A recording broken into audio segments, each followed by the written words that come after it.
The partner. The act of coupling in partnership is the interweaving of two time experiences into a single thread. Two become and remain one by choice.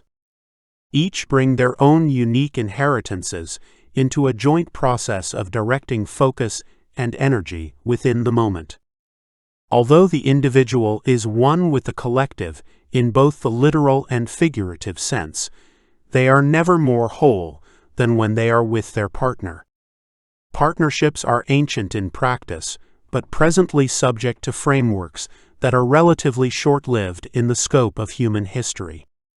We reimagine partnership in alignment with the single truth, not to dictate or direct like past spiritual technologies, but rather to enhance our capacity to love each other. The most successful partnerships are rooted in a willing commitment by two individuals. Partners enter an arrangement of perpetual impact, continuously receiving and being influenced by the information expressed by their significant other. Over time, we inherit aspects of our partners, habits and traits formed through constant exposure and embrace. Within the relational universe, a partnership is an act of mutual becoming that we cannot avoid.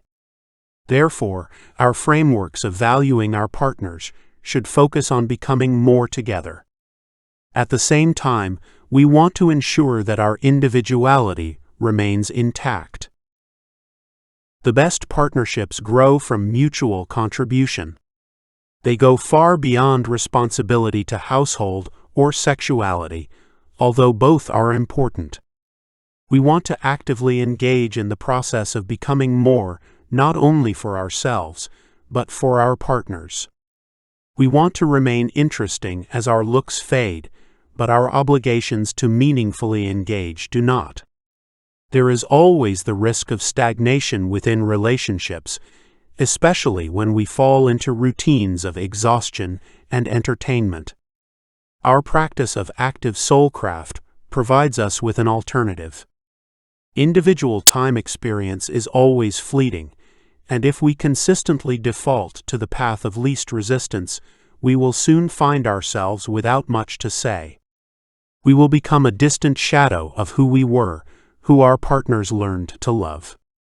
The individual is responsible for developing themselves over time, and when two commit to this shared vision of greatness, love blooms. Commitment to a partnership takes focus and energy within the moment. The single truth and the relational universe ensure that choosing to direct our focus and energy toward one path always negates several others. To ensure that we embrace this commitment to growing our love with another, it is ideal that partners develop custom rituals for themselves. This can be any form of shared activity that brings two together as one for a dedicated period of time. These shared practices are likely to evolve over time as well. This is good and should not be met with resistance or dismay. The single truth is change, and it is unreasonable to think that our partnerships and personal rituals are immune from it. Some examples of rituals you might undertake with your partner include the daily practice of yoga together, a short evening dance, or ritualistic morning walks. Anything that allows two individuals to grow in parallel with one another by directing their shared focus and energy. There is no wrong choice for shared ritual because the commitment itself is most important. Avoid claiming mindless entertainment as a shared ritual, as our purpose is to grow together, not stagnate. Keep in mind that all commitments generate expectations, obligations we choose to fulfill. Successful partnerships are rooted in trust, the belief that when a partner says they will do something, they make their best effort to do it. If the individual is unwilling or unable to consistently meet commitments they make to their partner, they should have the courage to say so. All partnerships are bound to the single truth and ultimately defined by choice. By embracing our core values, we develop ourselves to love and be loved. We choose deep mutuality with our partners through the willingness to become greater together. Partnerships combine two unique journeys into a single path, which is why any attempt to be prescriptive in how two individuals should manage their relationship is undesirable and unhelpful. Here we reject the ethos of hierarchical spiritual philosophies and their designation of what is and is not appropriate within the private relationship of two individuals. The single truth provides insights into how we might enhance our relationships in meaningful ways that promote mutual growth. First and foremost, all partnerships must be rooted in absolute consent. We reject any spiritual philosophy justifying hierarchy within a partnership as divine or natural.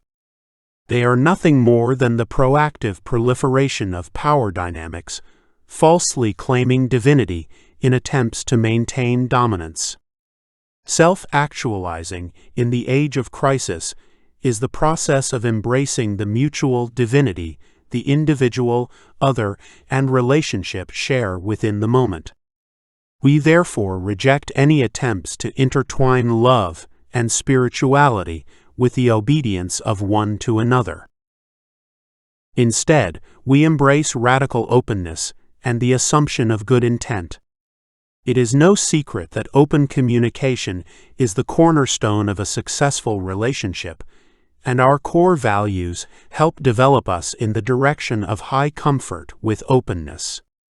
Every partnership should eventually mature into an agreement of intent, some combination of guiding principles that act as a compass during the shared journey.